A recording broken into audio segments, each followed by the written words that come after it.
I asked Mom about Thanksgiving this year. She looked at me stone cold and said, "The table's full, Eden. Maybe focus on your creative endeavors instead." No invite, no explanation, just rejection wrapped in condescension. Every year, Thanksgiving was sacred in our family. The long wooden table in our Vermont home, passed down 3 generations, held more than just food. It held stories, roles, unspoken rules, and this year I had been erased from it. How does it feel to be cut off from the one tradition that made you feel like you belonged, all because you dared to live differently? If you've ever felt pushed aside by the ones who should have stood by you, hit like, leave a comment, and subscribe. You're not alone, and this story is for you. My name is Eden. I'm 32 years old, and for most of my life, I was the good girl, the one who color-coded the napkins, baked the pies, and made the Thanksgiving table glow. My mother adored tradition. My father, a retired surgeon, believed in success with a title.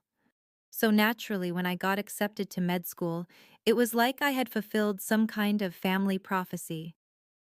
But 2 years in, I dropped out. Not for failure, but for freedom. I opened a small ceramic studio upstate, poured myself into making beauty out of earth and fire. I found joy. I found peace. But to my family, I had thrown everything away. I became the cousin no one asked about, the daughter who disappointed, the sister who drifted too far. Still, I thought Thanksgiving might be a bridge, a way back. I waited for the invite. It never came. And that's when everything started to change. Not with an argument, not with a fight, but with an empty chair and a very clear message: you no longer have a place here. And yet sometimes losing your seat is how you learn to build your own table. I was never the loud one in the family, not the golden child, not the rebel. I was the quiet middle, the peacemaker, the helper. Growing up in Vermont, Thanksgiving was always my favorite. Not because of the food, but because I got to make something. I was the one who folded the napkins into tiny pumpkins, who baked pecan pies from scratch, who snuck out early in the cold morning to gather red maple leaves for the centerpiece. That was my language of love, quiet service, thoughtful gestures. No one ever said thank you, but I didn't need them to. Not back then. But when I turned 25 and told my parents I was leaving med school, it was like I'd flipped some sacred switch. My father didn't say a word. My mother just blinked and said, "You'll regret this." And that was that. They didn't ask what I planned next. They didn't ask why. If they had, they would have learned that I was burning out, that I had fainted during a dissection lab from sheer exhaustion, that I was beginning to hate every breath I took on campus, that I no longer recognized the woman in my mirror. But they didn't want a daughter with feelings. They wanted a daughter with a framed degree, so I packed up and left. I rented a tiny studio above a florist in upstate New York and started over with clay under my fingernails and uncertainty in my chest. The early years were brutal. I ate rice and beans for weeks, sold pottery on Etsy for $30 a pop, and prayed one of them wouldn't crack in the kiln. My hands bled, my back ached, but I was alive. Still, every family call, every rare visit home was a minefield. "Oh, still doing that," hobby, my uncle would say, smiling through a sip of wine. Such a shame. She had so much potential, an aunt once whispered loudly to my mother while I stood in the next room. Even my little brother, who used to eat frosting off my spatula, now introduced me to his friends as my sister, the artist/barista. They didn't see the awards my pieces won at regional fairs. They didn't see the Instagram following that kept growing. They didn't care that I was finally proud of my life. It was never enough. And then came that year. The year of no invitation. I remember holding my phone, rereading Mom's text over and over: "The table's full this year. You understand?" No, I didn't understand. They'd invited everyone, even some new in-laws I'd never met. But not me, not their daughter, not the girl who used to sit cross-legged on the kitchen floor polishing silverware just to be part of the day. I cried. Yes, for hours. Not just from rejection, but from that awful, gnawing voice in my head that whispered, maybe they're right about you. Maybe I was the disappointment. But somewhere between the sobs and the silence, another voice emerged quieter but stronger. Maybe they just don't deserve your heart anymore. Because it wasn't just about a seat at the table. It was about a lifelong pattern, me trying to prove I was enough by shrinking myself, softening my truth, pretending their coldness didn't burn. And I was done. That night, I made a list of people I knew who also didn't get an invitation this year. Jamie, my friend from college who came out as trans and got cut off from her mom. Ms. Lena, my old art teacher, now widowed with no one left to cook for. Tasha, a student of mine who said her foster family doesn't believe in holidays. And others. Names that made my chest tighten. Faces I remembered being overlooked, judged, or silenced. And I thought, what if we had our own table not out of revenge, but out of reclamation? A thanksgiving for the unwanted, for the brave, for the misfits, for the resilient. I didn't know it then, but that idea would change everything for them and for me. And so began the most unexpected, soulful, and healing Thanksgiving of my life. But not everyone would approve once they saw what we created. I had no idea what I was doing, only that I had to do it. The moment I committed to hosting my own Thanksgiving, not just for myself, but for people like me, everything changed. There was no going back. I scribbled down a guest list, then spent the next 2 weeks transforming my modest pottery studio into something sacred. I moved the drying racks into the back room and swept until my fingers ached. I borrowed folding tables and mismatched chairs from neighbors. I hand threw 12 ceramic dinner plates, each unique, each imperfect, just like the people I invited. And at the center of the room, I placed a long linen-covered table, decorated with handmade candle holders, dried flowers, and tiny clay pumpkins with each guest's name carved gently into the glaze. It was the most beautiful thing I'd ever made. Not because it was perfect, but because it was real. Word spread faster than I expected. A friend brought a +1. So, Lena showed up with 2 homemade pies and tears in her eyes. Tasha wore a borrowed dress and clung to my arm like a little sister. Jamie walked in with confidence I hadn't seen since college. Some of them had nowhere else to go. Others just wanted to feel seen for once. We laughed, we cried, we went around the table and shared what we were thankful for. No pressure, no judgment, just stories and memories and hugs. I served roasted vegetables, maple glazed turkey, and the exact same pecan pie I used to make as a kid, the one nobody at home had ever complimented, but always ate 2 slices of anyway. For the first time in years, I didn't feel like I was proving anything. I was just being. And I was surrounded by people who chose to be there not because of bloodlines or obligation, but because of love. At one point, Jamie looked across the table and said, "Eden, this is the first time I felt like a person during the holidays. Thank you." I smiled and whispered, "Me too." We took a photo at the end of the night, all of us standing in front of the studio's big bay window glasses, raised, smiling like we'd won something big. I posted it on Instagram with the caption, "To those who've ever been left out, may you build your own tables and fill them with people who get it." I didn't tag anyone, didn't say a word to my family, but the internet has a way of circling back to the people who need to see it the most. Exactly 5 days later, I got a message from my cousin Claire. Claire, the unofficial family messenger, the one who always wore pearls and followed my mom's footsteps like gospel. "Hey, Aunt Margaret saw your post. She was surprised. Just thought you should know." That night, I checked my post again. Over 4,000 likes, dozens of comments, most from strangers. But buried in the list, I saw it a heart reaction from Mom. No message, just that tiny red heart. Until the next day. Her text was short, carefully worded, typical of her. "We saw the pictures from your Thanksgiving. It looked meaningful. I won't pretend I understand it all, but if you host again next year and you have space, maybe your father and I could come.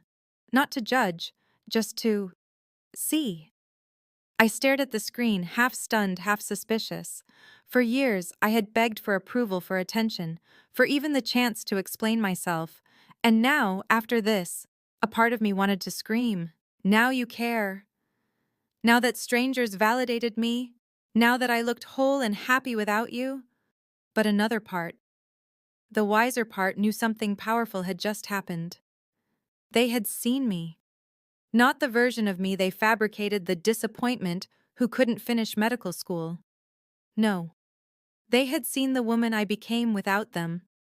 And something in that image, in that joy, in that table full of people they considered nobodies, had cracked their armor. That was the twist, the irony. I didn't win them over by groveling. I didn't finally earn their love by becoming what they wanted. I had simply stopped asking for a seat and built my own feast.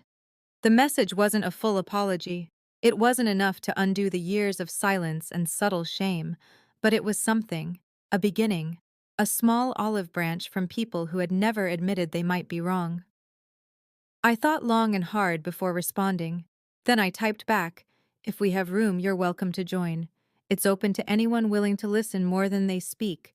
No hearts, no emojis, just truth."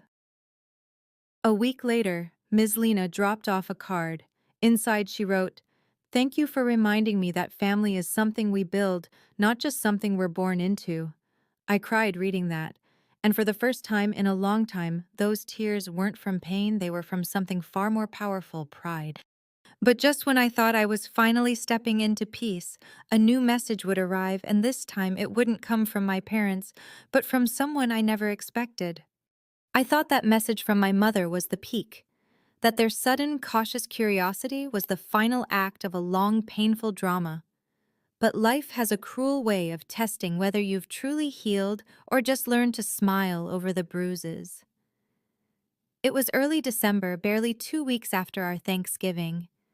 The air had gone brittle and sharp, the kind of cold that seeps through your coat and whispers doubts into your bones. I was working late in the studio, shaping a custom commission for a gallery one that might finally land me in an exhibit alongside real names. My hands were covered in slip when my phone buzzed with a notification. From Dad. Not Mom. Not Claire. Dad, we need to talk. Family meeting.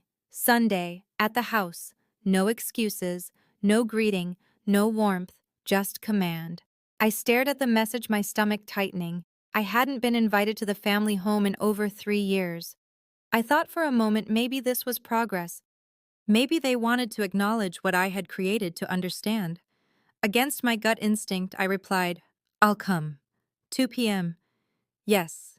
That Sunday I wore a navy sweater, dark jeans, and boots I hadn't worn since med school, as if some ghost of my old self might make me more digestible.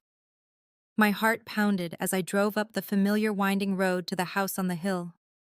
The porch light was already on, even in daylight, like a spotlight on stage waiting. The door opened before I could knock. "Claire," she smiled tightly. "They're in the dining room." The dining room, where the long wooden table stood, the one I had grown up decorating, the one I was no longer allowed to sit at. I stepped inside, half hoping for softness, half hoping someone would say, "We're sorry." But what I found was something else entirely. My parents, 3 of my aunts and uncles, Claire, and even my brother, all seated, waiting, eyes watching. On the table were printouts, photos, my Instagram post, comments circled in red pen. My heart dropped. "What is this?" I asked, already knowing. My mother's voice was icy. "We've seen what you've been posting, the narrative you're spinning." I blinked. "Narrative?" She leaned forward, folding her hands like a judge. "You're making us look like monsters to the entire world, Eden. People are talking." My father added, "Your cousins have gotten questions. Your uncle was asked about it at church." I couldn't breathe. My chest tightened. I looked around the room, searching for someone, anyone who might defend me. No one spoke. It was just a photo, I whispered. My mother snapped, with that caption, "Build your own table." What do you think that implies? "I think it implies I was tired of begging to be seen," I said louder than I meant to. "I didn't name anyone. I didn't call you out." but I will not apologize for creating something beautiful out of the scraps you left me with." My brother, arms folded, muttered, "You've always been dramatic." That broke something in me. All these years, all that quiet loyalty, all the times I softened my voice, swallowed my feelings, made peace with being invisible, and now this. "You didn't invite me to Thanksgiving," I said, voice shaking. "You've spent years pretending I didn't exist, and now you're upset that I made a life without you." My mother stood. "That table is ours, Eden.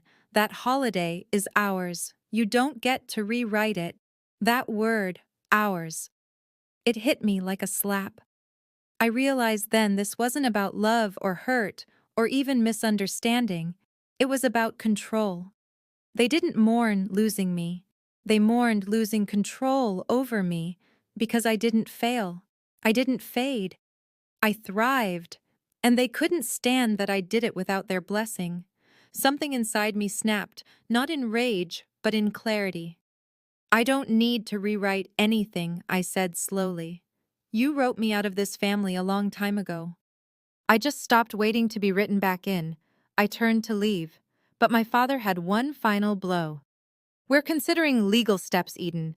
That photo crossed a line. If any of your guests say something damaging, we'll protect our name."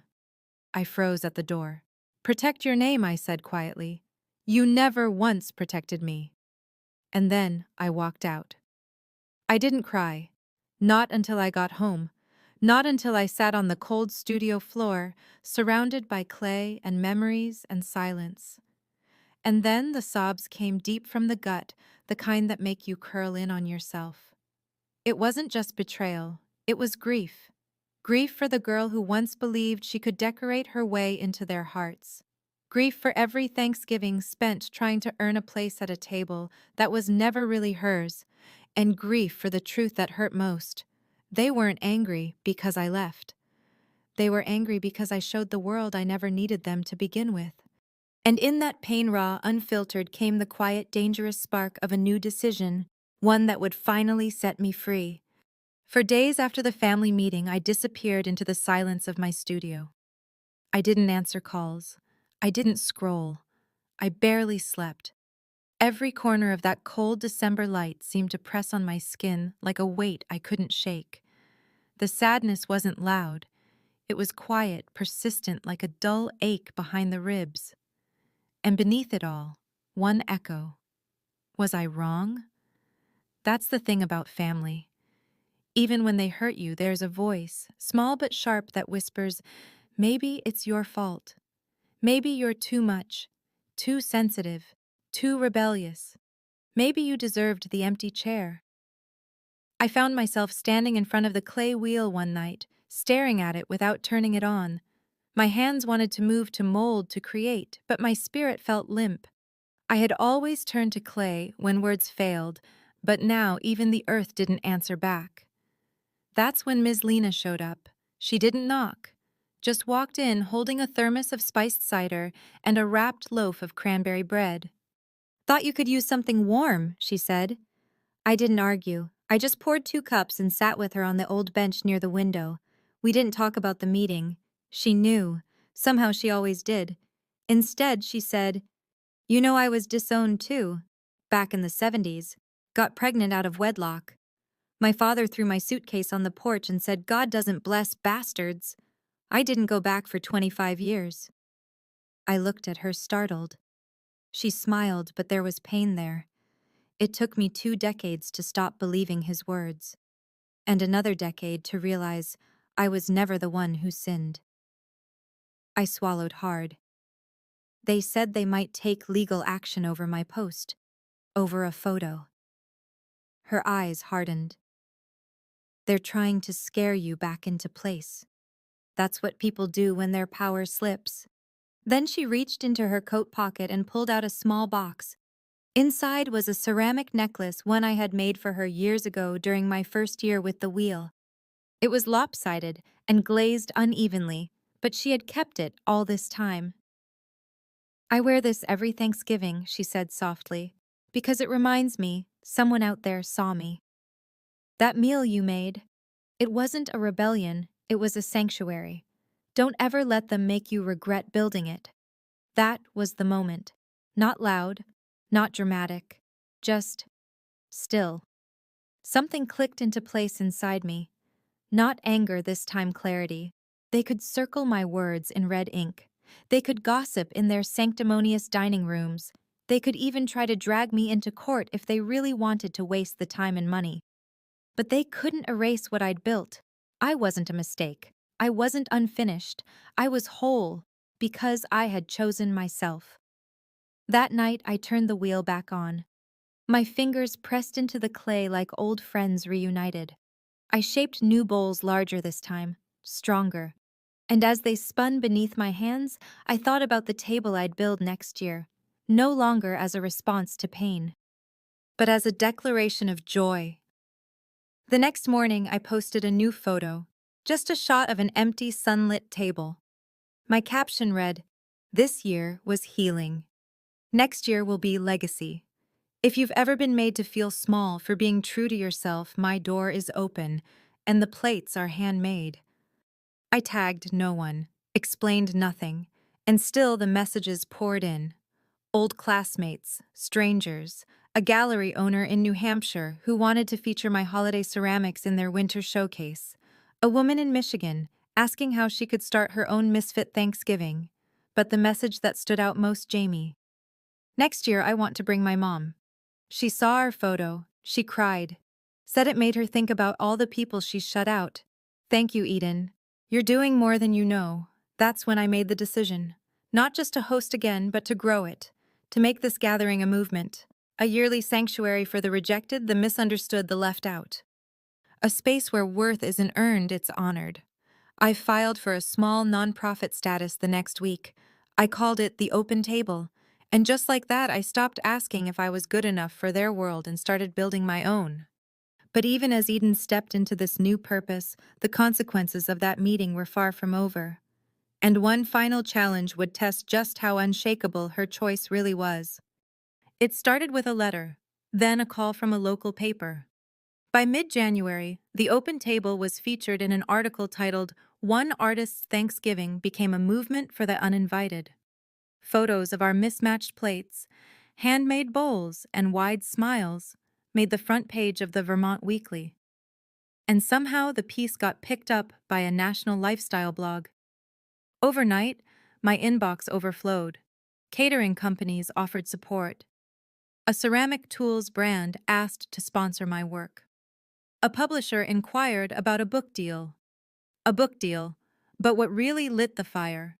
The article mentioned by name the rejection that started it all.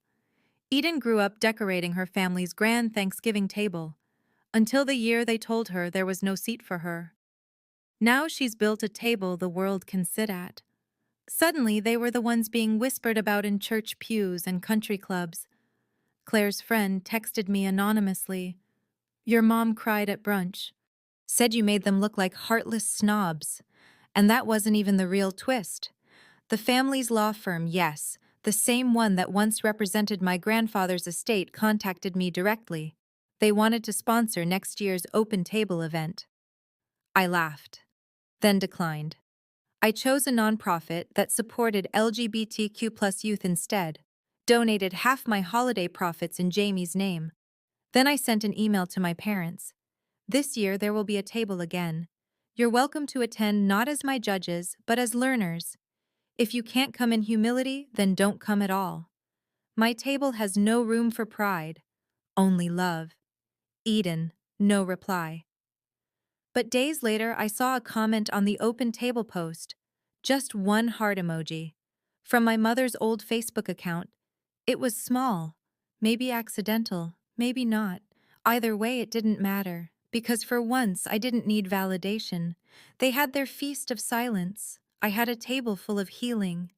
And as snow melted into spring, Eden realized her story wasn't just about rejection, but about redefining what family legacy and home could truly mean. Spring arrived gently like a whisper through the birch trees, and for the first time in years, Eden didn't feel like she was waiting for a door to open. She had built her own. In the stillness of her studio, the hum of the kiln, the soft clinking of cups being boxed to ship, she realized something simple but powerful. Being rejected by those who should love you doesn't mean you're unlovable. It just means they've reached the limits of their understanding, not the limits of your worth.